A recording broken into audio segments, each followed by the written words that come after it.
In an isolated coal mining town called Coalwood, West Virginia, everybody works in the mines for a living. Almost everything is powered by coal. A young boy, Homer, lives there. In the morning, he went to school with his friends. At school, Homer changed and started playing football. Let's see what you got. Down! Sit! Sit! I'm gonna run right over you. You sure got guts, but you gotta know when to quit.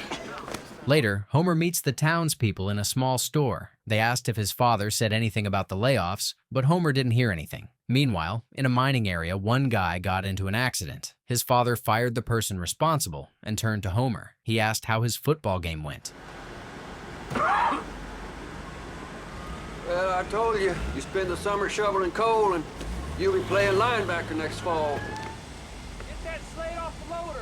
In class, Homer learns about radio signals and where they come from. Later that night, the first rocket, Sputnik, lit up the sky. As others drifted away, Homer stayed, transfixed, his eyes locked on that glowing speck above. The next morning, Homer told them he is going to build a rocket like Sputnik. His brother laughed at him. Only his mother showed any kindness. Homer kept going anyway. The next day, he filled a metal cylinder with gunpowder and tried to ignite a fuse, but the blast scared his mother. What happened? Are you okay? Yes. My heart's pounding. I thought the mine blew up. Yes, ma'am. After that, Homer gets engulfed in studies about rockets. He began spending mornings at the small town library hunting for books about rockets. One morning, he noticed Quentin, a quiet boy who always earned top marks. Most classmates avoided Quentin and even mocked him, but Homer ignored that and decided to approach him. You can't be seen with him, Homer. He's a weirdo.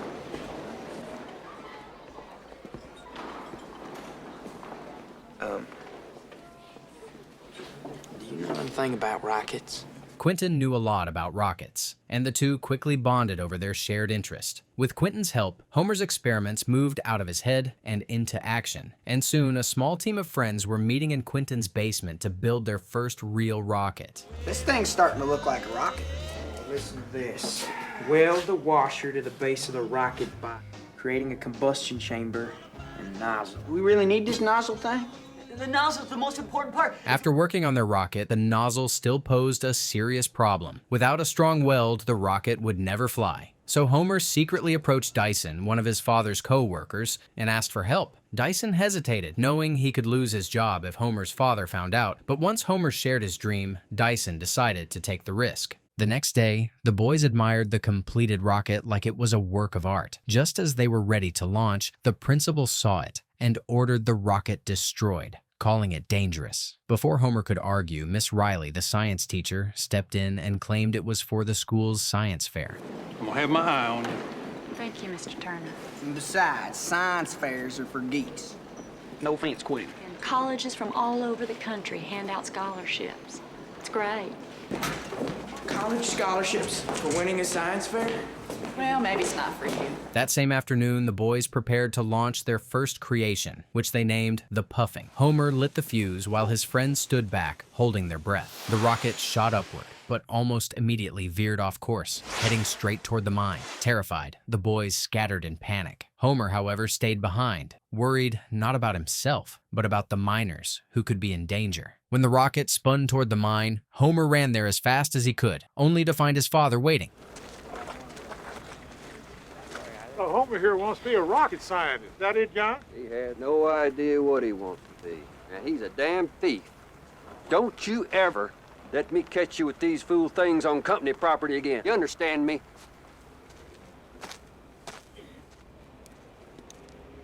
Back home, Homer vented to his mother. He felt his father always valued the mine more than his own family and treated him far more harshly than his brother. His father overheard and entered the room, reminding Homer that he couldn't possibly understand the weight the mine carried, not as a child. Homer snapped back that he would never work underground, no matter what.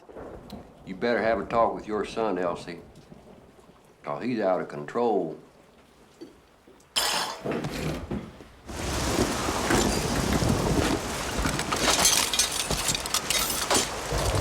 His friends, discouraged by the failure of their first launch, began to believe they were doomed to live out their lives as miners. Homer lashed out, calling that mindset a waste of life, which escalated into a fight between them. The argument broke off when a car pulled up. A young man about their age asked for directions. He was driving an expensive car, his girlfriend beside him, and the sight left the boys stunned. Homer, still angry, gathered the rocket materials and walked off to find a new base.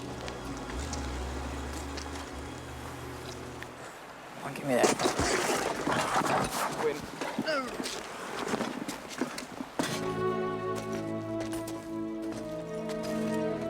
Oh, it's perfect. We could build a blockhouse over there. At the third launch, the rocket went off course again and flew into a man who came to see the launch. Homer ran over to apologize, but the man who had been hit only smiled. He used to be a pilot, and seeing the rocket in the sky reminded him of flying. He pointed out a problem with the rocket's base and recommended a heat-resistant steel, but they had almost no money. Desperate, the boys salvaged a length of old railroad track and tried to work with that. Odell, you're saying this thing is worth $1.65?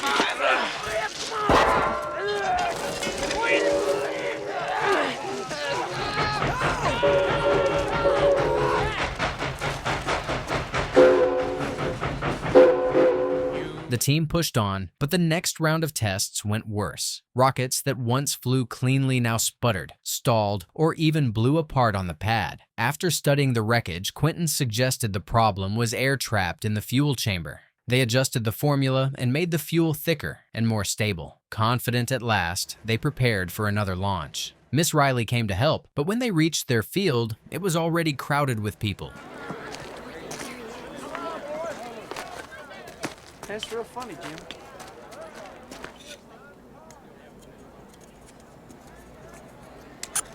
Homer lit the fuse and joined his friends in the observation shack. This time it soared cleanly, climbing higher and straighter than any of their earlier attempts. The townspeople who once mocked them now cheered and applauded. Miss Riley's face lit up with pride. That same day, Homer turned 18. His mother presented him with a sweater she had knitted and slipped him a letter. Inside was a signed photo from one of Homer's rocket heroes. Overjoyed, Homer showed it to his father, but instead of praise, he was reminded that he was wasting his time with rockets when he could be working in the mines. Hurt, Homer stormed out. Principles of guided missile design.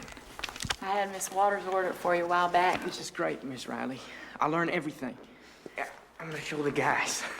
When Homer returned home, he discovered that his brother had been awarded a football scholarship. Everyone celebrated, but Homer quietly locked himself away. A few days later, he asked his father to come watch one of his launches. His father refused, saying he had work. Homer pointed out that he never missed his brother's games, yet always had excuses for him. That afternoon, another rocket launch drew a huge crowd, all eager to see what the boys would attempt next.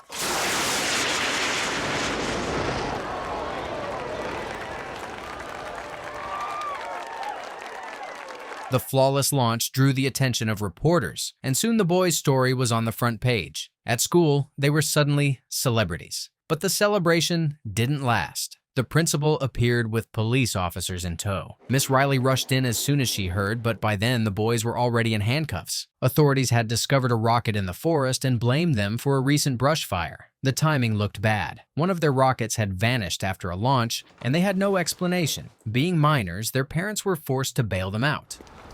Boy, it's the first time in your life I've been ashamed of you.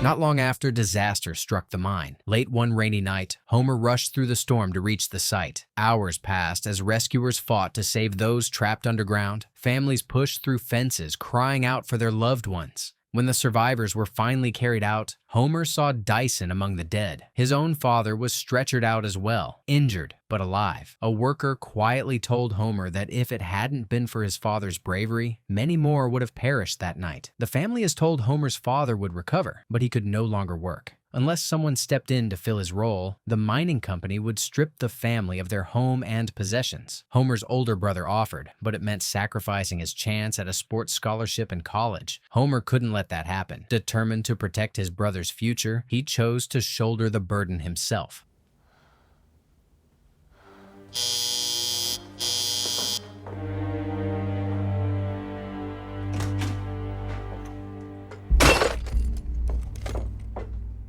The next day, he went to school to withdraw. Miss Riley, devastated, refused even to return his greeting. At dawn, Homer joined the line of miners heading into the pit. As the others bowed their heads in weary routine, Homer tilted his gaze upward. The same satellite that had once sparked his dream still glowed.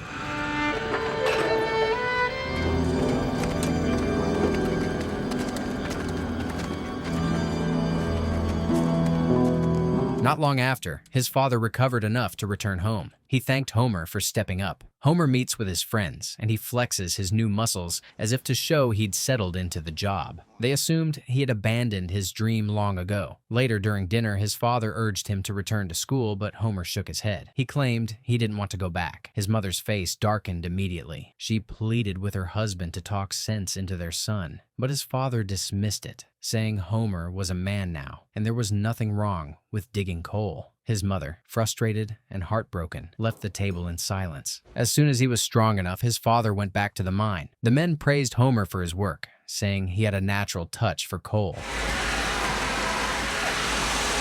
Because you know more than they do. You bet your life I do. I know the mine like I know a man. Let's go watch them shoot some coal. That evening, when Homer returned home, his mother shared crushing news. Miss Riley was gravely ill and didn't have much time left. Homer climbed on his bike and rode to see her. Despite her condition, Miss Riley faced death with calm and optimism. Yeah. They told me Hodgkin's can go into remission, so I might have some time. Is there anything I can do, Miss Riley? You can accept my apology.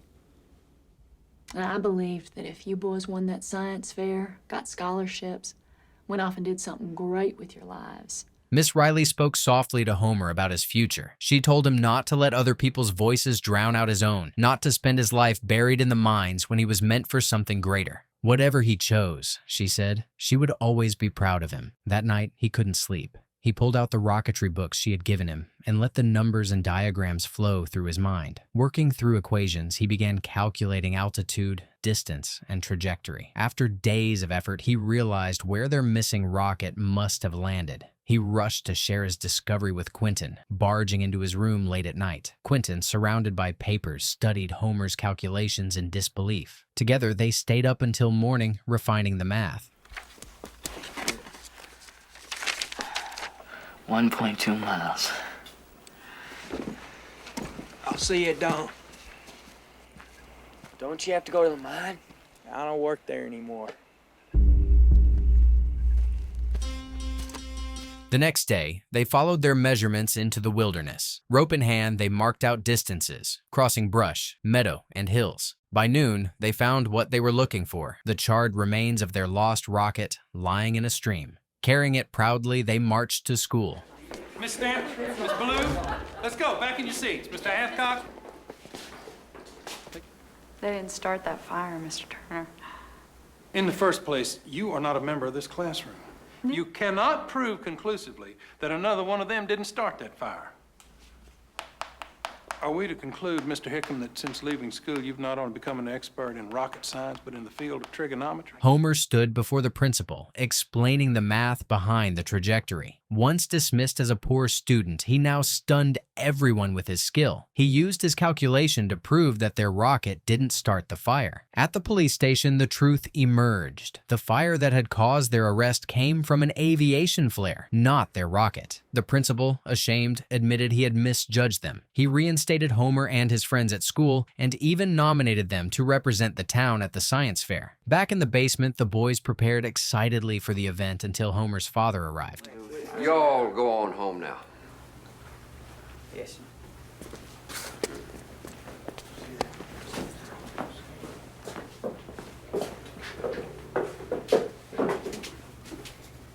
Is the reason you skipped work today?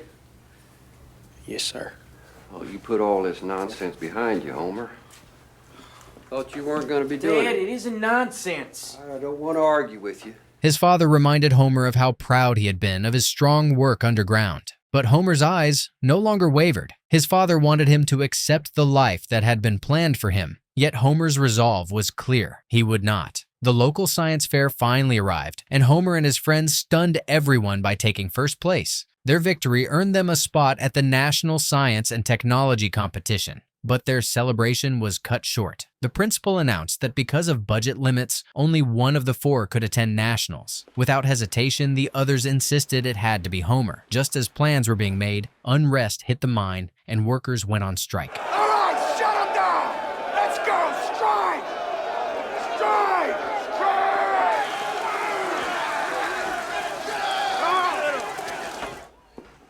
Well, they sure are getting themselves worked up. Everybody's saying this one's gonna be a long one. Well, I don't know. John, you know where the suitcase is? How the hell should I know where the suitcase is?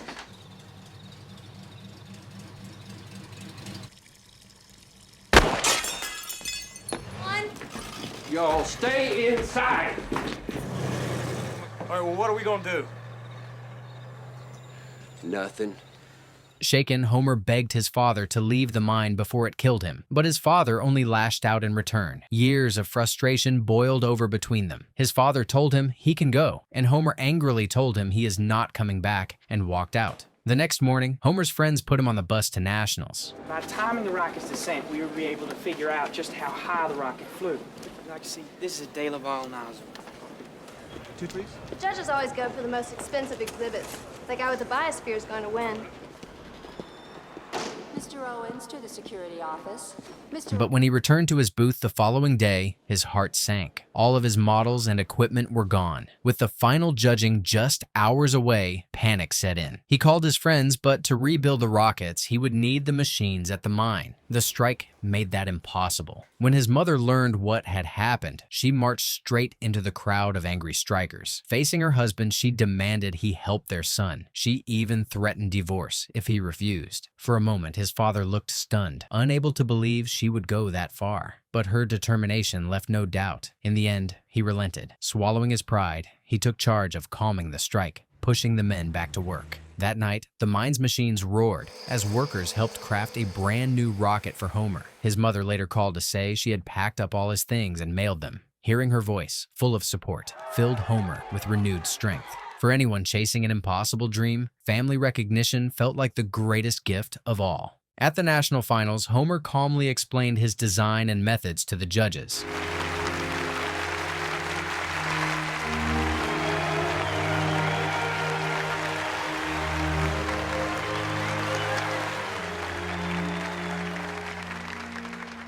Now, ladies and gentlemen, the big moment. Later, when his name was announced as the winner, he stood frozen in disbelief. Years of struggle had finally transformed into thunderous applause. Colleges from across the country reached out to him, offering scholarships. Overwhelmed, Homer could only nod and shake hands in gratitude. In the crowd, a man congratulated him, Dr. Von Braun, his idol, but Homer was too stunned to realize until after the moment had passed. Returning home, Homer was welcomed with cheers and applause that swept through the town. After embracing his mother, he asked immediately for Miss Riley. His smile faded when he learned her health had worsened. At the hospital, she managed a gentle smile through her pain, telling Homer to keep going no matter what. Seeing the medal in his hand, she told him that she is proud of him. You boys are going to college. Y'all got scholarships. One day, one of them will feel like they can do what y'all did. On his way back, he stopped by the mine and saw his father at work. Homer invited him once more to attend their final rocket launch, but his father declined, claiming he was too busy. He even teased Homer for not recognizing his hero when he met him. Homer turned to leave, but paused, realizing that though they disagreed, both he and his father carried the same kind of determination. In Homer's eyes, his father had always been a hero in his own way. Mining coal or building rockets, it was all about chasing dreams. That afternoon would mark their final launch, dedicated to Miss Riley. The rocket, named in her honor, drew the largest crowd they had ever seen.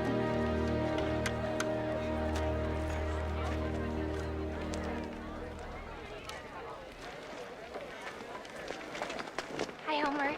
Hi. Congratulations on winning the science fair. Thanks. Good luck.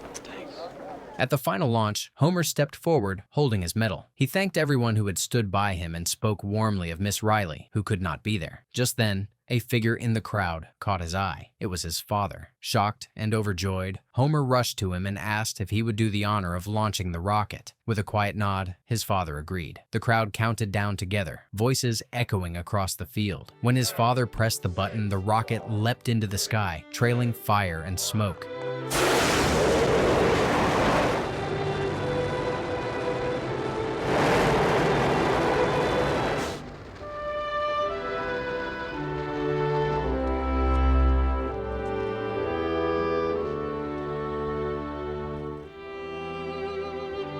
In that moment, his father looked at him differently. Pride softened his face. And when his hand came to rest on Homer's shoulder, he showed him that he is proud of him. The rocket kept going longer than any of their rockets before.